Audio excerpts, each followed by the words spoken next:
It's once again 5:30 in the p.m., and of course, this is your host for the next few minutes of Hotline 21, the most interactive television in anywhere in the United States of America.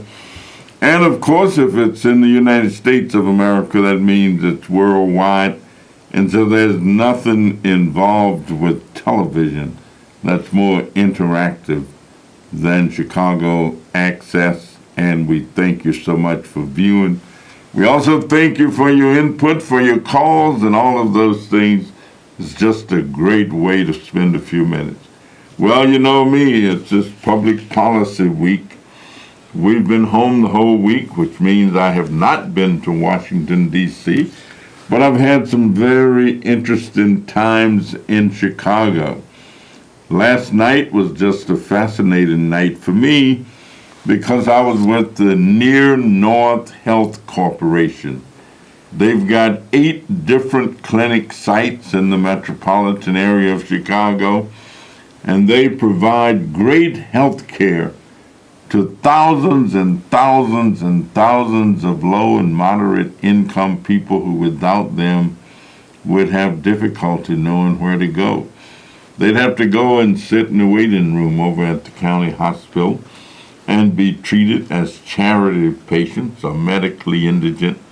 But Chicago has a decent, very decent, and good health care delivery system.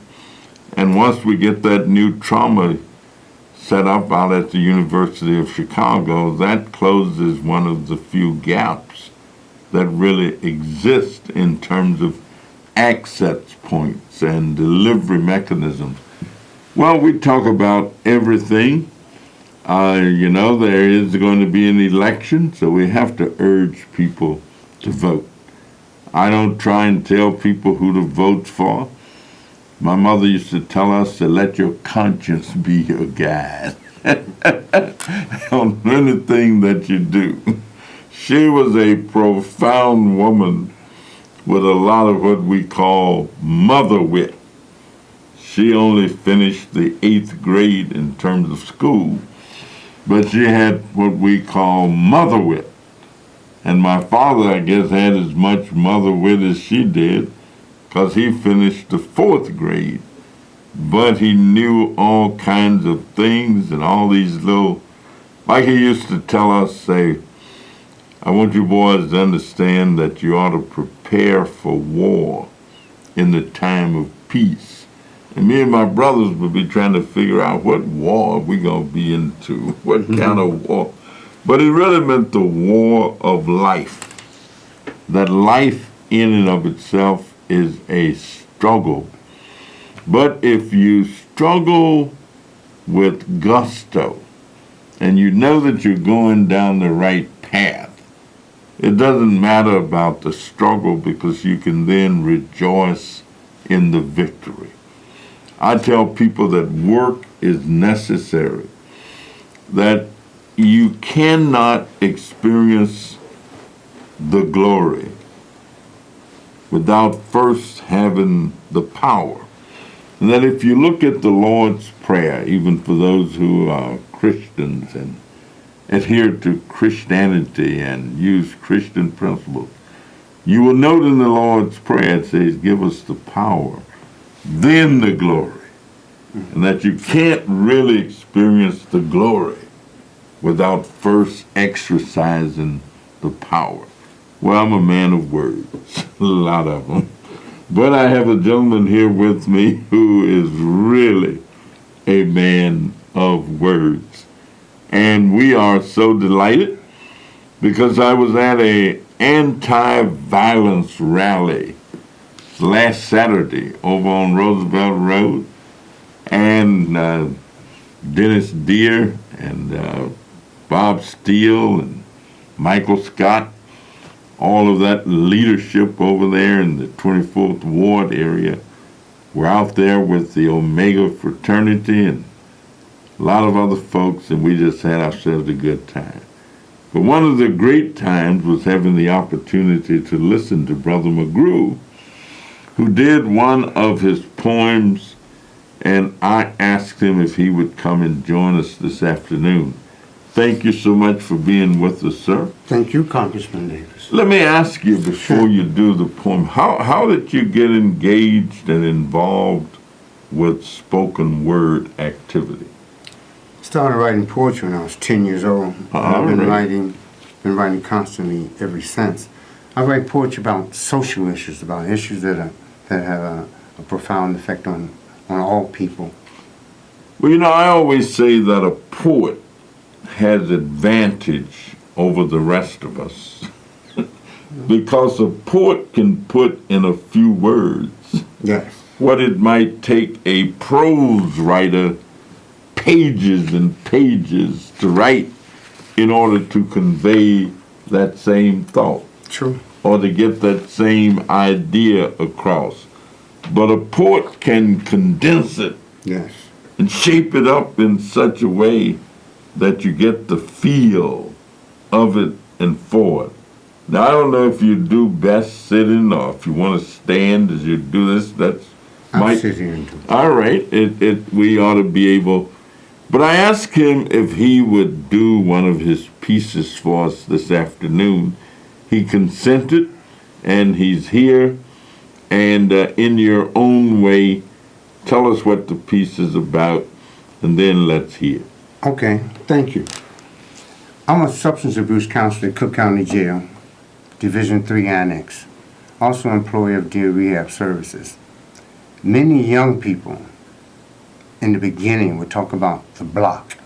They can't wait to get out of jail to go back to the block. They worship the block. And over the years, I would hear these things, and then when it evolved to older people would start talking about the block. The block had such an impact, such an influence on people's lives that I felt it was time for me to take it all and put it on paper and deliver it. So the title of this piece that you're going to do is The Block. Is The Block. All right. Take it away. I'm ready. All right. The block. Every city in America has a block of undesirable blocks where undesirables subsist.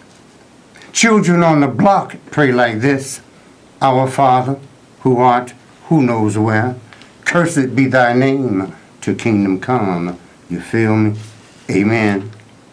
The block does not love you. You may fight and die for it, but the block will never be yours, and it for sure won't die for you. The block is a stumbling block. The block is a thief of dreams, hope, desires, and lives. The block is not your friend. The block is stranger danger. The block is a kidnapper. The block kidnapped your child. The block is a hate crime in progress. Arrested. The block is a pimp. Guess what that makes you? The block will send you to jail, but it won't visit, post money, or post your bail. The block is 6 feet deep. Somebody throw some dirt. The block is a cemetery filled with dead, living dead, and the walking dead. Some people and organizations that do not live on the block love the block absolutely and what it does. The block is a parasite. The block blocks progress. The block feeds on human misery and never gets full. The block is Sodom and Gomorrah. Leave it and look not behind thee. The block grieves for no one, including you. The block is a slave master's plantation, a runaway slave. The block pray to God, Jesus, Jehovah, Yahweh, Allah, and Buddha. You never leave. In the olden days, Moses was told, go down, Moses, way down in Egypt land, and tell, O Pharaoh, let my people go. The block is a modern day Pharaoh. On bent knees, I beseech thee, O Pharaoh block, let my people go. The block is not in the forgiving business. The block is a Glock. The block is a block-long funeral procession. The block requires an ever-ready, constant supply of pallbearers. The block will sell your child a rock. The block was not born in a manger. Stop acting like it. The block is not Alpha and Omega. The block is a false prophet. The block is Goliath, where's David? Now let the block turn to the book of Proverbs, chapter 1, verse 22. How long, ye simple ones, will ye love simplicity, and scorners delight in their scorning, and fools hate knowledge? I say, how long will you embrace ignorance? I say, how long will you scorn knowledge? I say, how long will you hate yourself? The block is a murderer, killed 2 of my brothers and got away with it.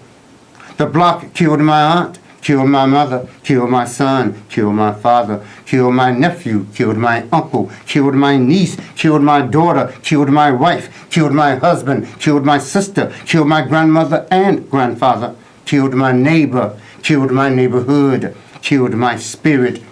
Let us bow our heads and pray. The block maketh me lie down with strangers and wake up diseased. The block leadeth me in the paths of unrighteousness for his name's sake. The block leadeth me beside poison waters. Yea, though I walk through the alley on the block in the shadow of death, I will fear no law, for the block art with me.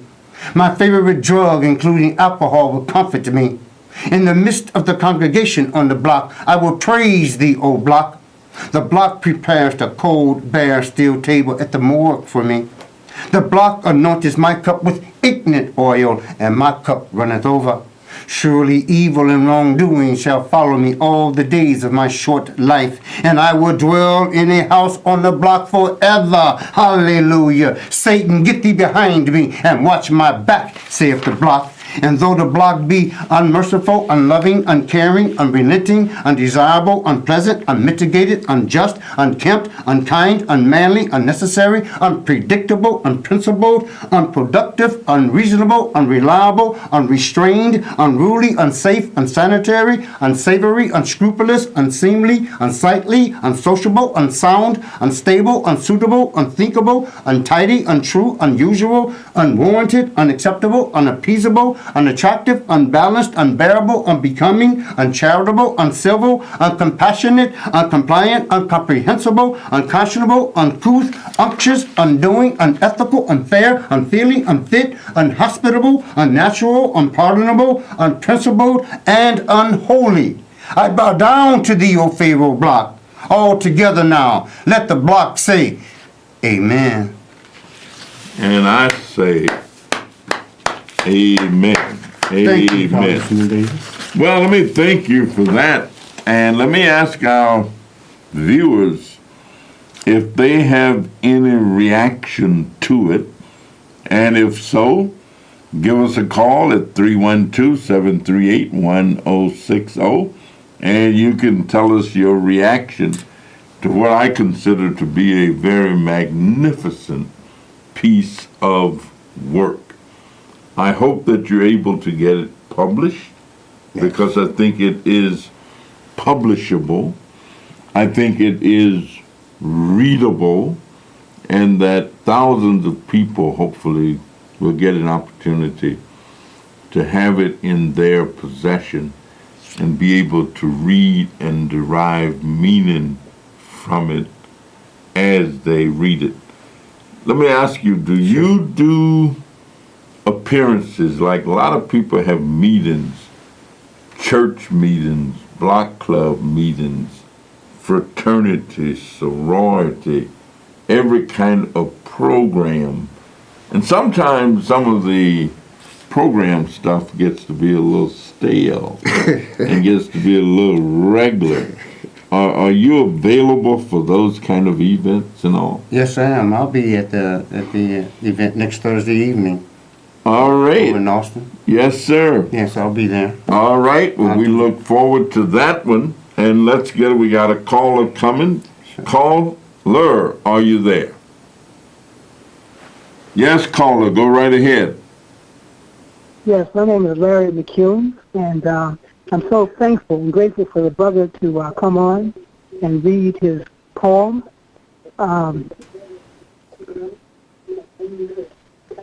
He's with the right gentleman, Brother Danny Davis, who has he's part of that long tradition of oratory in our community. I would like very much for these brothers to somehow give the youth of the day lessons, perhaps, in that type of oratory. It's been a part of our tradition as black people. So continue to do your work. Is it possible for me to purchase that wonderful rendition that you created, sir? Yes, it is. I speak wherever I'm asked to go. I speak in churches, universities, many schools in Chicago, many schools across America. I'm available. Is there a contact place or number how individuals can get in touch with you? May I give my number? Yes. It's area code 630-755-1251. Okay, you want to give it again? I find that sometimes people don't have writing stuff handy when you first start. I know I often don't. Okay. So now we've probably given them enough time to get a pen and paper, so why don't we give it again? And I'll give the email address as well. All right. Phone, area code 630, number 755-1251.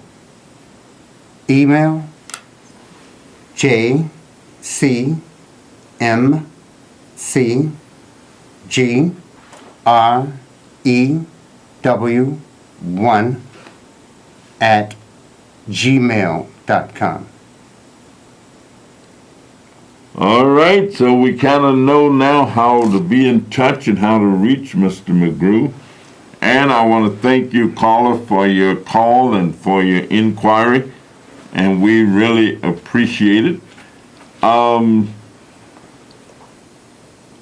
As a matter of fact, we're so excited about this until as soon as this election is over and we get a little time, I'm going to actually put on a spoken word event and invite people to come. And we'll invite a number of poets to come and just kind of do their thing. I mean, people who know me know that I love poetry, that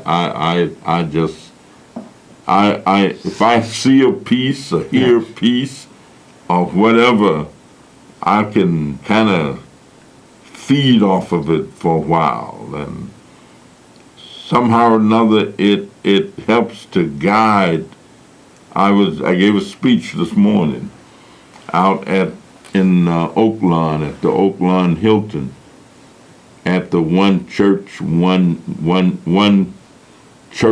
Child meeting that Bishop Henry Williamson put together when he was out at Carter Temple AME Church.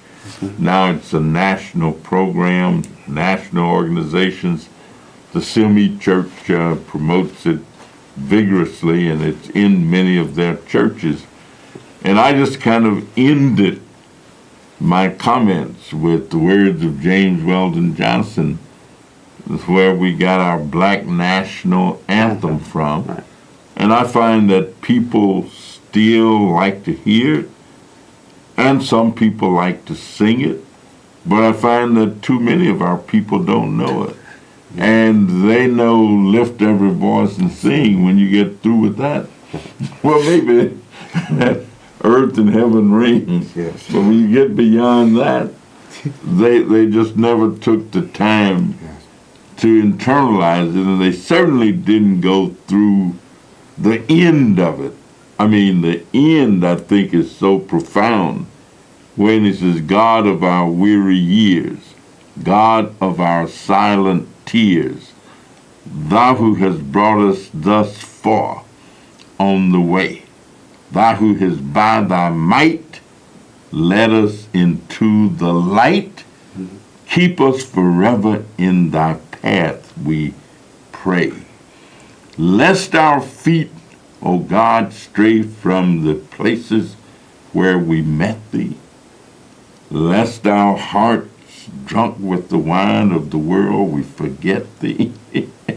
Shattered beneath thy hand, may we forever stand, true to our God, true to our native land. Well, when you dissect that, he's saying an awful lot there. I agree. In terms of, yeah, we've come a long way, but we got a lot further to go. Paula, are you there? Yes, good evening. Good evening, how are you? Fine, thank you. Excellent. This young man has done a phenomenal job. If we had more of that in the public school system like they had when I attended, these kids would be better because they would have a better understanding. And we just hope that what he has done tonight will spread to whatever adult, whatever young person that's looking and listening to this and be a part of that. Because that's one of our solutions. And thank you very much. Thank you. And I think we both appreciate your call, and I know that I agree with you, and I think we both agree with you. Yes, yes. This is for everyone. It's called Devil Lake. Time and time again I've heard you say, an idle mind is my workshop. I know you mean well, but that's not completely true. For idle as can be, or busy as a bee, any state of mind is space enough for me. I also hear you say, believe in God, read the good book, worship at his house on Sunday. I say, believe what you want, read what you want, gather to exclude me where you may. But I don't need an invite to live in your life, and I'm in it to stay. I wasn't born with you in my heart, nor yours with me. But I was in your birthing room, idling my mind, you see. I've seen your brilliant mind ponder, evil heart equal evil mind, or do you believe it's the other way around? Stop guessing, I'll tell you. I work from the top down. And for 2,000 years I've heard you say, rebuke Satan, denounce that demon, send me back to Hades. For one and for all I'll say this once, sticks and stones can't break my bones. I only go where I please, and not until you rid yourself will you be rid of me. You could choose to follow my suggestions, or you can choose as others do. But you will always be held responsible for choices made by you. You can blame your choices on each other, blame God, blame me too. But I'm much too modest to accept credit for devil-like things you do. Right on. These are so didactic, meaning teaching, because they all convey great thought, and you can pick from it that which is applicable to you. But you can also use it to stimulate, motivate, and activate others. And so our children, I don't think, are putting enough emphasis on reading. And I don't think our school system now is either. We're heavy into the technology arena and getting there, and we must. But I don't think anything will ever replace reading. No, never. And because reading connects you with all kind of things around you. And then you can put your skills together as you deal with the technological advances. Well, we want to thank you. Our time is running down. We are so delighted that you have been here with us. We want to thank our viewers, thank our callers. We do have a big rally on Sunday at 3 o'clock at the Pleasant Ridge Baptist Church at 118 South Central Avenue. Everybody is welcome to come. You may get another little drift of this. Thank you so much. Have a good week. We'll see you next week. Thank you.